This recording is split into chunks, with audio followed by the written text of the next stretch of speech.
Prime Minister Justin Trudeau, Mrs. Gregoire Trudeau, their beautiful children, and the quite good-looking Canadian delegation.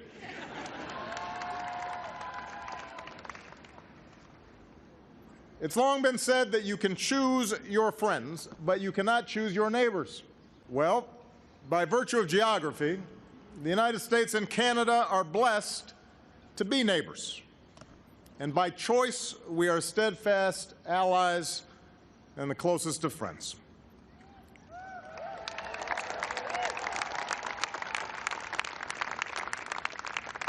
The truth is, though, we don't express this enough, in part because of our national characters. Our Canadian friends can be more reserved, more easygoing. We Americans can be a little louder, more boisterous. And as a result, we haven't always conveyed how much we treasure our alliance and our ties with our Canadian friends. And that's why today we are very proud to welcome the first official visit by a Canadian Prime Minister in nearly 20 years.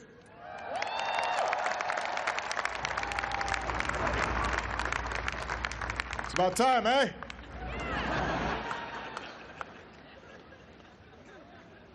And what a beautiful day it is, which is a little unfair. As President, my very first foreign trip was to Canada, to Ottawa in February. In the snow. Still, our friends from the Great White North gave me a very warm welcome. And Mr. Prime Minister, we hope to reciprocate some of that warmth today with your first official visit south of the border. We're joined today by proud Canadian Americans. We are family, and this is also a special day for the many Canadians who live and work here in America and who enrich our lives every day. We don't always realize it, but so often that neighbor, that coworker, that member of the White House staff, some of our favorite artists and performers, they're Canadian. They sneak up on you. Even as we remember what makes us unique, Americans and Canadians, we see ourselves in each other. We're guided by the same values, including our conviction that the blessings we cherish as free people are not gifts to be taken for granted, but are precious freedoms that have to be defended anew by every generation. Americans and Canadians, our brave men and women in uniform, have paid the price together across a century of sacrifice, from the poppy fields of Flanders to the rugged mountains of Afghanistan. As NATO allies, we stand united against terrorism and for the rights of nations like Ukraine to determine their own destiny. As leaders at the United Nations, we stand up for peace and security and the human rights of all people. Our shared values also guide us at home. I'm proud to be the first American president to stand with a Canadian Prime Minister and be able to say that in both our nations, health care is not a privilege for a few, but is now a right for all.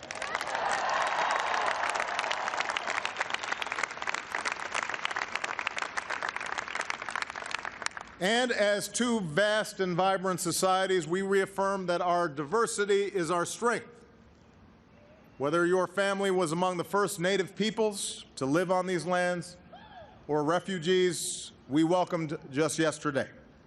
Whether you pray in a church or a synagogue or a temple or a mosque, where no matter what province or state you live in, you have the freedom to marry the person that you love.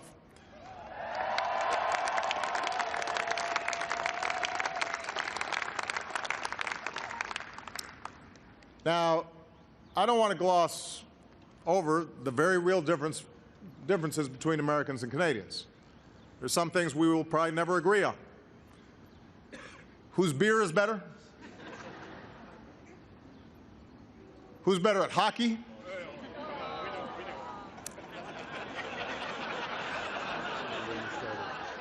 Don't get me started. Where's the Stanley Cup right now? I'm sorry. Is it in my hometown with the Chicago Blackhawks? In case you were wondering. In case you Canadians were wondering, where is it?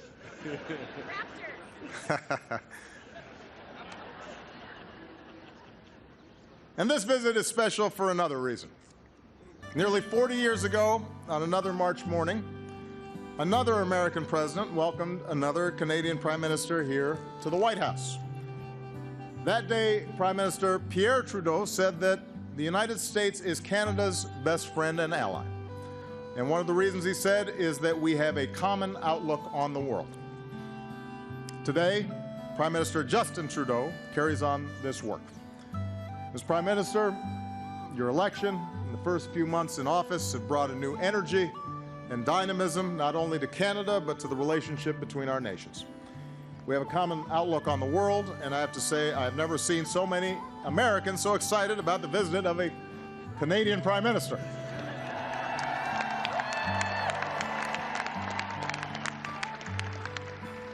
So with this visit, I believe that the United States and Canada can do even more together, even more to promote the trade and economic partnerships that provide good jobs and opportunities for our people, even more to ensure the security that so many Americans and Canadians count on so that they can live in safety and freedom, even more to protect our countries and our communities, especially in the Arctic, from climate change, just as we acted together at Paris to reach the most ambitious agreement in history to fight climate change.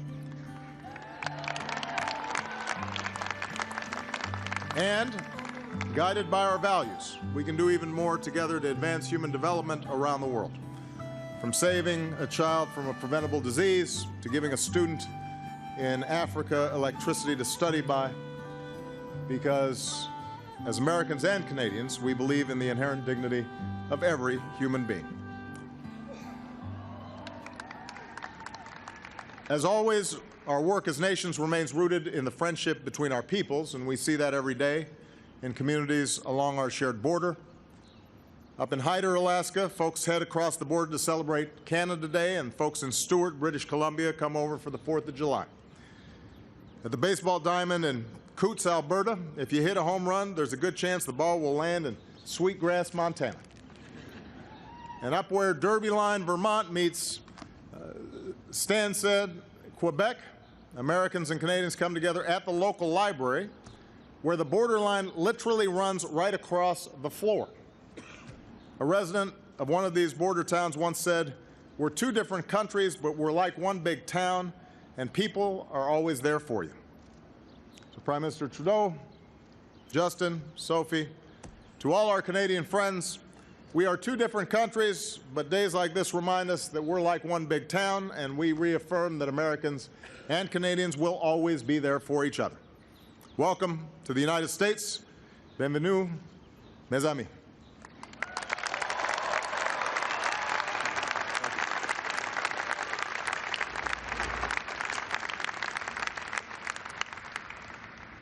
Mr. President, First Lady, distinguished guests, friends, ladies and gentlemen, thank you for this extraordinary welcome. Thank you so much for inviting Sophie and me, and through us, all of Canada, to join with you on this spectacular morning. Thank you very much.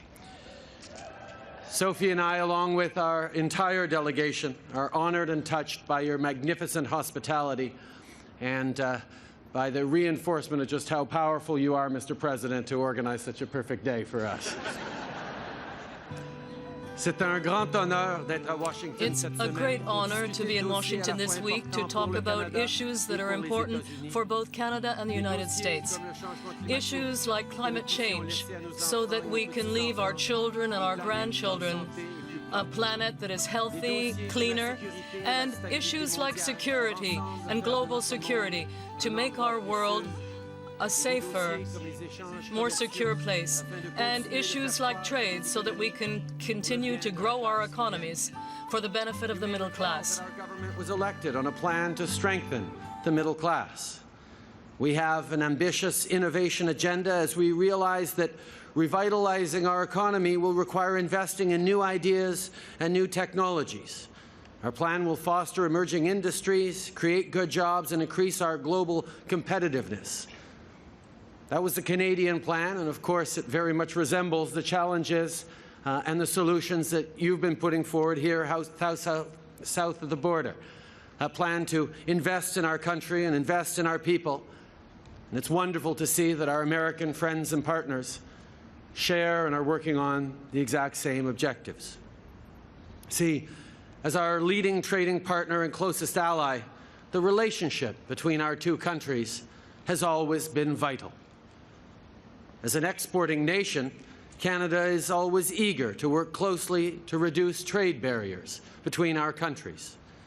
And speaking of exports, we know with certainty that there's a high demand for Canadian goods down here.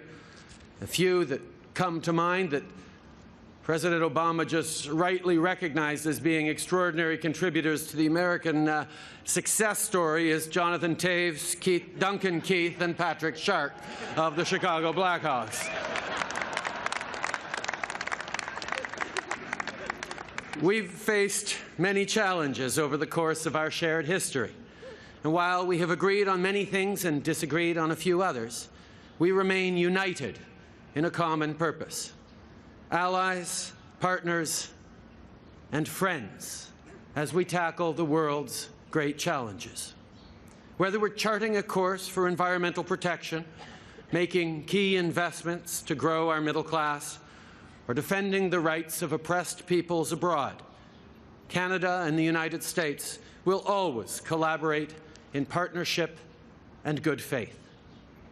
The history may be complex, but the bottom line is clear. There is no relationship in the entire world like the Canada-US relationship.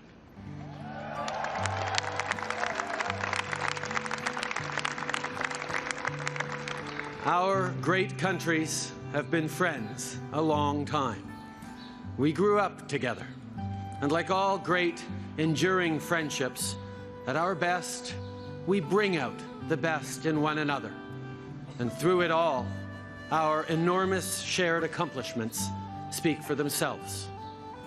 Prosperous, free, diverse societies that have shaped history together. We could not be prouder of that past. And on behalf of 36 million Canadians, I thank you all for your warm welcome. Now let's get to work on shaping our shared future. Merci beaucoup.